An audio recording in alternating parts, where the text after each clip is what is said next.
Assalamualaikum warahmatullahi wabarakatuh. Perkenalkan saya Asep Abdul Malik dengan NIM 2401040012.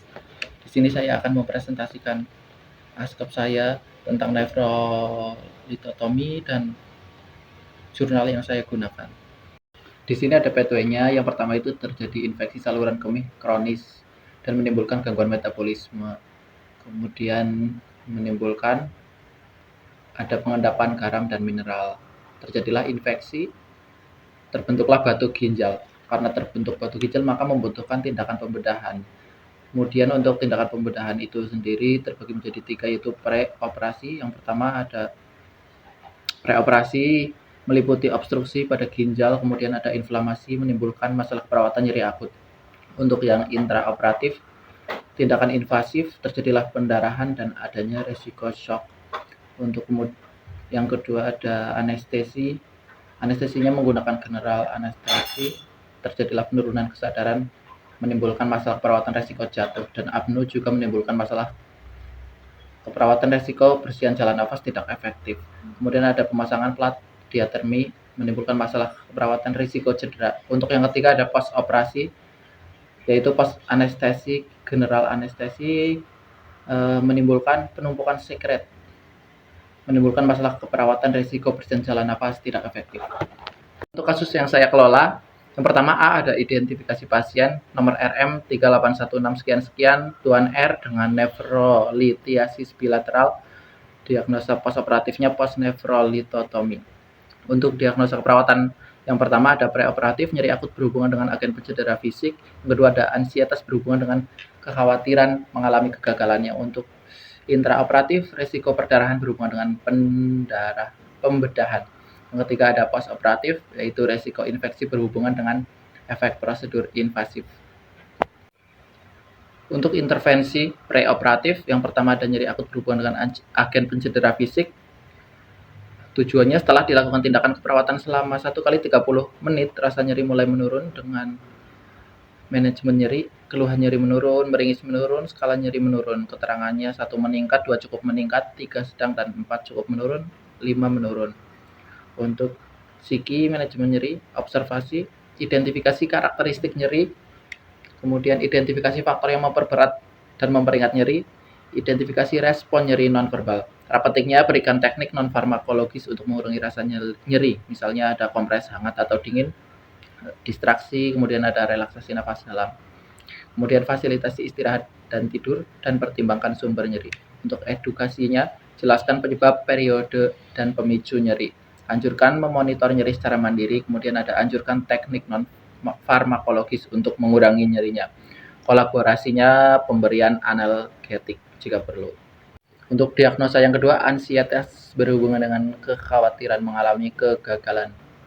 Setelah dilakukan tindakan keperawatan selama 1 kali 30 menit, diharapkan masalah perawatan teratasi dengan kriteria hasil. Tingkat ansietas menurun kode L09093. Yang pertama ada verbalisasi khawatir akibat kondisi yang dihadapi menurun, awalnya 2, akhirnya menjadi 4. 2 perilaku gelisah menurun, awal 2, akhir 4. Dan 3 perilaku tegang menurun, awalnya 2, akhir 4. Keterangannya kedua itu cukup meningkat dan 4 cukup menurun. Intervensinya reduksi ansietas dengan kode I09314. Observasi, identifikasi saat tingkat ansietas berubah, misalnya kondisi, waktu, dan stresor. Monitor tanda-tanda ansietas. Terapeutiknya temani pasien untuk mengurangi kecemasan, jika memungkinkan pahami situasi yang membuat ansietas. Edukasinya jelaskan prosedur termasuk sensasi yang mungkin dialami. Untuk kolaborasinya pemberian obat ansietas jika perlu. Kemudian ada intraoperatif. Yang pertama ada resiko perdarahan berhubungan dengan pembedahan.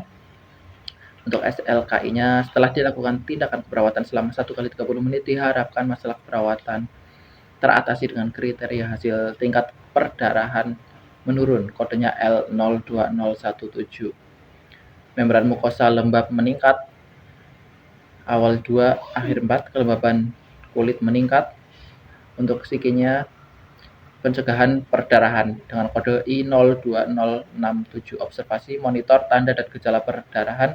Terapeutiknya pertahankan bed rest selama perdarahan. Kemudian ada batasi tindakan invasif jika perlu. Edukasinya jelaskan tanda dan gejala perdarahan, kolaborasinya pemberian obat pengontrol perdarahan jika perlu. Kemudian ada post operatifnya, resiko infeksi berhubungan dengan efek prosedur invasif. Untuk tujuannya setelah dilakukan tindakan keperawatan selama 1 kali 30 menit diharapkan masalah keperawatan teratasi dengan kriteria hasil tingkat infeksi menurun. Kodenya L14137. Yang pertama ada kemerahan menurun, yang kedua ada nyeri menurun, 3 bengkak menurun. Kemudian psikinya dengan pencegahan infeksi dengan kode I14539. Observasi monitor tanda dan gejala infeksi lokal dan sistematik. Terpetiknya berikan perawatan kulit pada area udim, edema. Kemudian ada cuci tangan sebelum dan sesudah kontak dengan pasien dan lingkungan pasien. Edukasinya jelaskan tanda dan gejala infeksi, yaitu pendidikan kesehatan tentang risiko infeksi. Kemudian ada anjurkan meningkatkan asupan nutrisi, anjurkan meningkatkan asupan cairan. Kolaborasinya pemberian imunisasi jika perlu. Untuk jurnal yang saya gunakan, yang pertama ada judul jurnal efektivitas penerapan relaksasi Benson dalam menurunkan kecemasan pada pasien preoperasi studi kasus. Penulisnya Atta Rahmatalita dan Ambar Relawati. Tujuannya, studi kasus ini bertujuan untuk mengetahui efektivitas penerapan relaksasi Benson dalam menurunkan kecemasan pada pasien preoperasi. Metode penelitian yang digunakan yaitu dengan pendekatan asuhan keperawatan. Intervensinya, penerapan intervensi relaksasi Benson dilakukan sebelum tindakan operasi. Durasinya dilakukan selama 2 sesi, masing-masing 20-35 menit. Instrumen pengukuran kecemasan yaitu Hamilton Anxiety Rating Scale atau HAM-A. Kemudian untuk kuesioner yang terdiri dari 14 elemen gejala psikologis dan somatik dengan skor 0 tidak ada hingga 4 parah per item. Skor lebih dari 17-24 menunjukkan kecemasan ringan. Kemudian 25-30 menunjukkan kecemasan sedang parah sampai parah. Subjek penelitian 2 orang pasien yang akan menjalani tindakan operasi di RSUD Kabupaten Temanggung. Kriteria inklusinya, pasien yang akan melakukan tindakan operasi dan mengalami kecemasan ringan, sedang, atau berat. Kriteria eksklusi, pasien dengan penurunan kesadaran dan pasien yang tidak mengalami kecemasan. Pengumpulan data melalui wawancara dan kuesioner. Analisis datanya metode analisis deskriptif. Prosedur yang digunakan relaksasi Benson, pasien duduk atau berbaring nyaman di ruang tenang, memejamkan mata, mengundurkan otot, tarik nafas dalam melalui hidung, tahan 3 detik, dan hembuskan. Hasil studi kasus ini sejalan dengan penelitian sebelumnya yang menunjukkan bahwa terapi relaksasi Benson efektif menurunkan tingkat kecemasan dari sedang menjadi ringan. Relaksasi Benson bekerja dengan menghambat aktivitas saraf simpatis yang mengurangi konsumsi oksigen tubuh dan membuat otot rileks, sehingga menimbulkan rasa tenang dan nyaman. Saat relaksasi dilakukan, sistem parasimpatis akan mendominasi membantu pasien mengatasi gejala mental seperti cemas, depresi, dan kelelahan. Prosedur relaksasi Benson ini membutuhkan waktu sekitar 10-20 menit dan tidak memiliki efek samping, sehingga dapat dilakukan secara mandiri oleh perawat. Masalah perawatan prioritas adalah ansietas berhubungan dengan krisis situasional rencana operasi. Luaran yang diharapkan adalah penurunan tingkat ansietas, ditunjukkan dengan penurunan verbalisasi khawatir, perilaku gelisah dan tegang, palpitasi, frekuensi pernafasan, frekuensi nadi, tekanan darah, diaporesis, dan tremor. Intervensi utama adalah terapi relaksasi Benson. Untuk jurnal yang kedua dengan judul Pengaruh Pendidikan Kesehatan Terhadap Tingkat Pengetahuan dan Persiapan Pulang Pasien Pasca Operasi Nefrolitotomi di RSI Sultan Agung Semarang. Nama penulisnya Nurin Hakiki Rizky. Tujuan penelitian untuk mengetahui pengaruh pendidikan kesehatan terhadap tingkat pengetahuan dan persiapan pulang pasien pasca operasi nefrolitotomi di RSI Sultan Agung Semarang. Metode penelitiannya yaitu kuantitatif. Desain penelitian berdasarkan judul kemungkinan besar quasi eksperimental dengan pretest post-test group. Namun perlu dikonfirmasi lebih lanjut dari isi bab metode. Populasinya, pasien pasca operasi nefrolitotomi di RSI Sultan Agung Semarang. Sampel perlu diinformasi lebih lanjut dari isi dokumen untuk detail sampling. Kemudian variabel penelitiannya, pendidikan kesehatan, variabel dependennya, tingkat pengetahuan dan persiapan pulang pasien.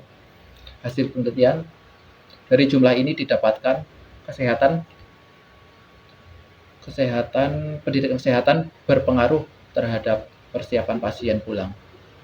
Untuk pembahasan, kecemasan sebelum operasi adalah respon psikologis dan fisiologis yang normal, namun jika berlebihan dapat berdampak negatif seperti peningkatan tekanan darah, detak jantung, kebutuhan anestesi yang lebih tinggi, serta penundaan pemulihan dan peningkatan persepsi nyeri pasca operasi.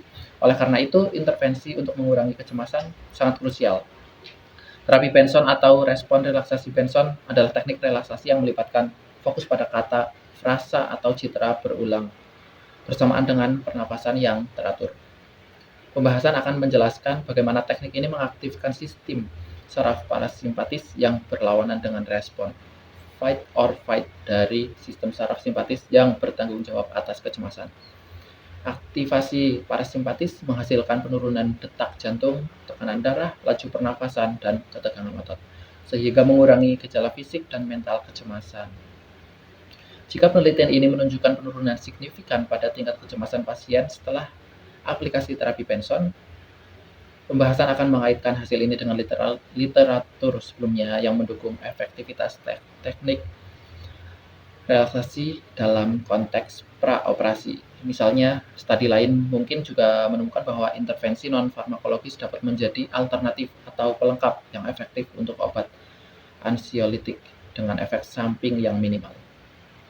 Pembahasan juga akan menyoroti aspek kemudahan aplikasi terapi Benson yang memungkinkan pasien untuk berlatih secara mandiri dan memberikan rasa kontrol atas kondisi mereka, yang pada gilirannya dapat mengurangi perasaan tidak berdaya yang sering menyertai kecemasan praoperasi.